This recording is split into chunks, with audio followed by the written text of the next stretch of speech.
Hi students, this is Satish, PGT Commerce, TS Model School, Mahbubabad. Today we will discuss about 10th class Social Studies, chapter number 3, Production and Employment, part 3. Once we recap, already we learned last two sessions. We discussed sectors of economy and how do we calculate the GDP, what is GDP, and how the people are migrate from one sector to another sector. So these are all the issues we discussed in previous sessions. Now we are going to learn about the different types of employment, like organized sector and unorganized sector. So first we will see the GDP, gross domestic product. The gross domestic product of a country has close relation with the total number of working people in that country. Now distribution of workers in 2012 to 13 was the percentage, and the majority of the workers in agriculture are living in the rural areas. The most workers are employed in agriculture sector only in a small section, that is only 24% in the industrial sector, and 90% people are working in the service sector and industry sector. And compared, male and female workers are getting employment in industry and service. Okay, the service sector production rose more than 14 times, employment rose around the 5 times last 4 decades. And now see these two pie charts. One is the workers and second one is the GDP.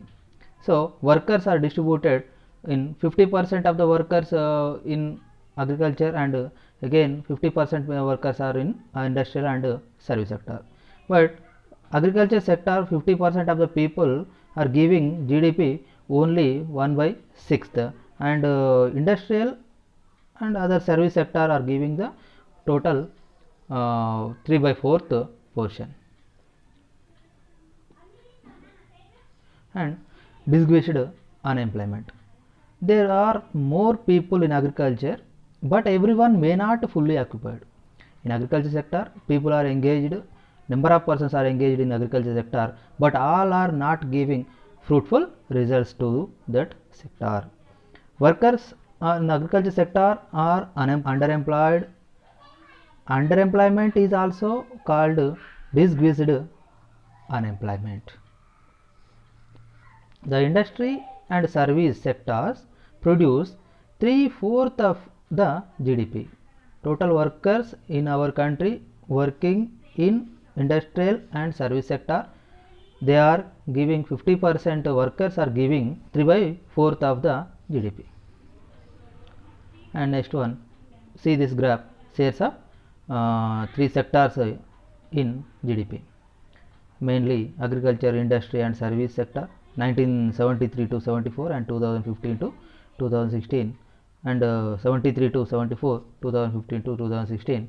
These are the GDP employment share, and next one, the gross domestic portion. So in employment share, agriculture share of employment during 1972 to 73 is 74%, and industry share of employment during the year 1972 to 73 was only 11%.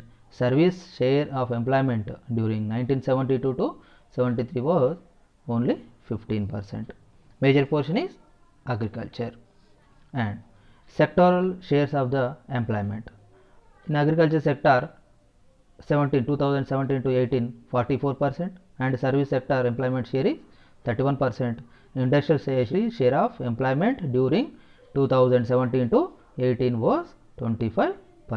Agriculture sector is giving 44%, service sector is giving the employment opportunities 31%, and industrial share is employment during the 2017 and 18 was the 25%. Underemployment happen in agriculture in rural areas, and casual workers in the service sector in urban areas. So in rural areas, in agriculture sector, the underemployment is there, and in urban areas mainly service sector, casual workers and other workers are there, they are also under employment. Even if several people from agriculture sector are provided with proper work, elsewhere agriculture production will not be suffer. The organized sector and unorganized sector in India. So we will take the two examples here. One is the Narasimha and the second one is the Rajeshwari. Is working in organized sector and Rajeshwari is working in unorganized sector. So Narasimha works a government office. He is working in government office and he attend his office morning 9:30 to evening 5:30. The uses of motorbike for travel and he gets a salary regularly every month and additional benefits is also there, mainly provident fund and health benefits, allowances, ESI and other paid holidays and other allowances is also there to Narasimha and some of the terms and conditions also in his appointment letter. Now we will discuss Rajeshwari. Again Rajeshwari, she is working in unorganized sector. So there is no terms and conditions and there is no time limit and lunch break is also 1 to 2. Working work 10 to 12 days per month and wage is only 150 per day. There is no additional benefits, there is no paid holidays and there is no medical benefit to her.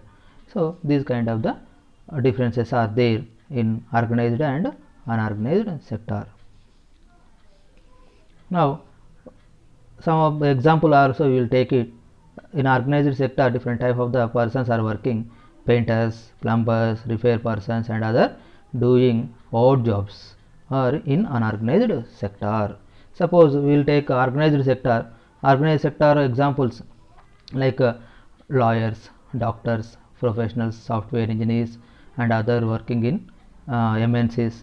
So like these workers are organized sector. Examples are organized sectors. So percentage of worker in organized and unorganized sector, 90 sector workers 92%, organized sector workers are only 8%. During 2004 to 5, the unorganized sector 92% worker contributed 50%.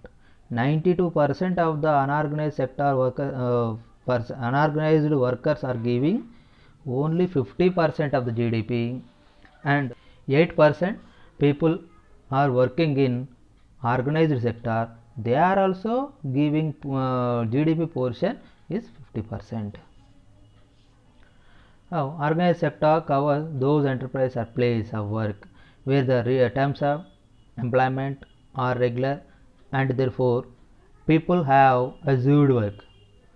Workers in the organized sector enjoy security of employment, they are having job security, but in unorganized sector there is no job security and we saw this pandemic situation, now COVID is going on, in this also unorganized sector workers are suffering very lot, but organized sector workers are very safe side.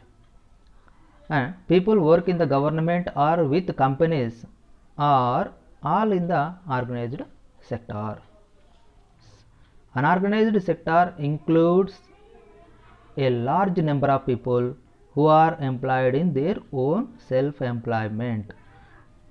Almost half of the workers are self-employed, landless agricultural laborers, small and marginal farmers, sharecroppers and artisans such as weavers, blacksmiths, carpenters and goldsmiths are the vulnerable people.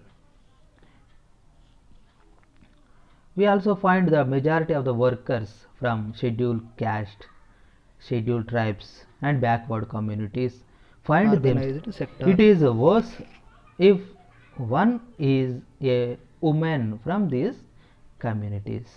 So classified in our village people and we will take one project also. who are working in organized sector, who are working in unorganized sector, what is their lifestyle, what is this organized people, organized sector workers lifestyle. Okay, we will compare it and we will take a one project also. Okay, distribution of organized and unorganized sector.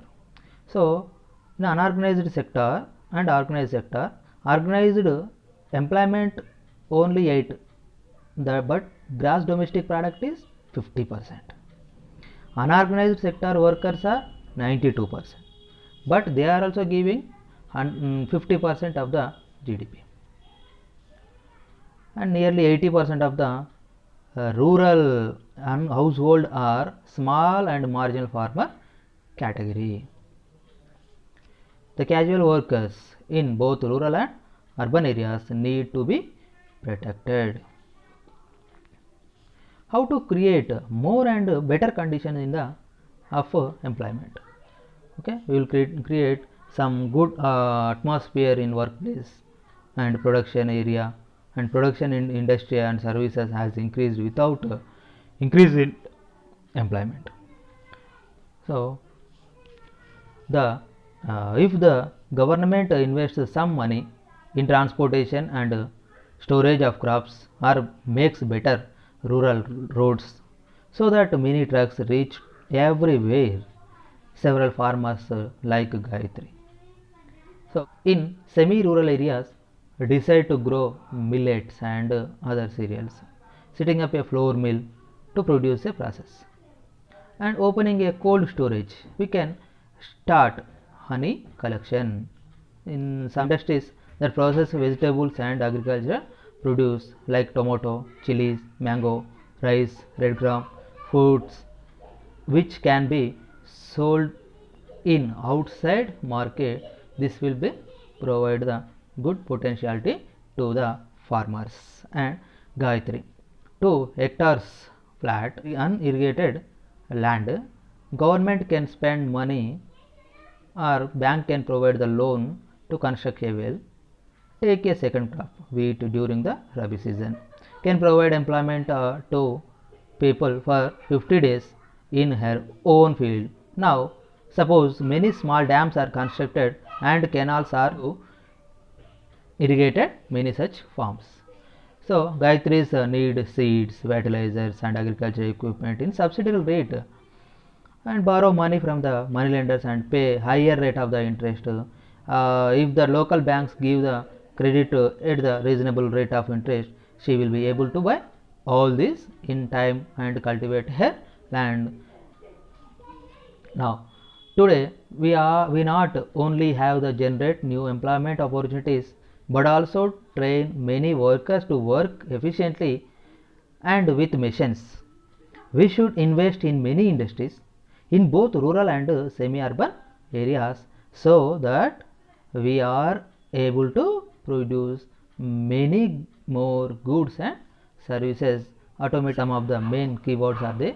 So we will discuss the keywords. One is a gross domestic product. The total value of finished goods and services produced in the country is called a GDP.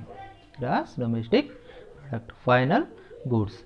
Goods such as food and clothing that satisfy human wants through their direct consumption or use. Sectorial goods. Goods belongs to different sectors like food, clothing, beverages, automobiles. And employment shift.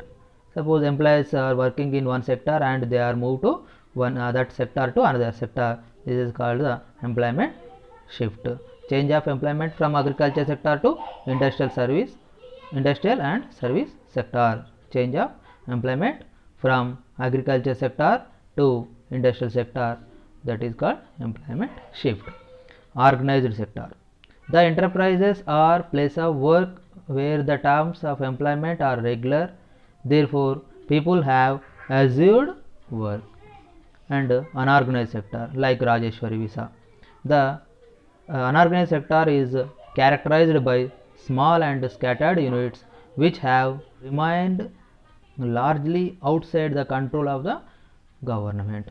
Many people are working in unorganized sector, that is 92% people are working in unorganized. Very much. Thank you one and all.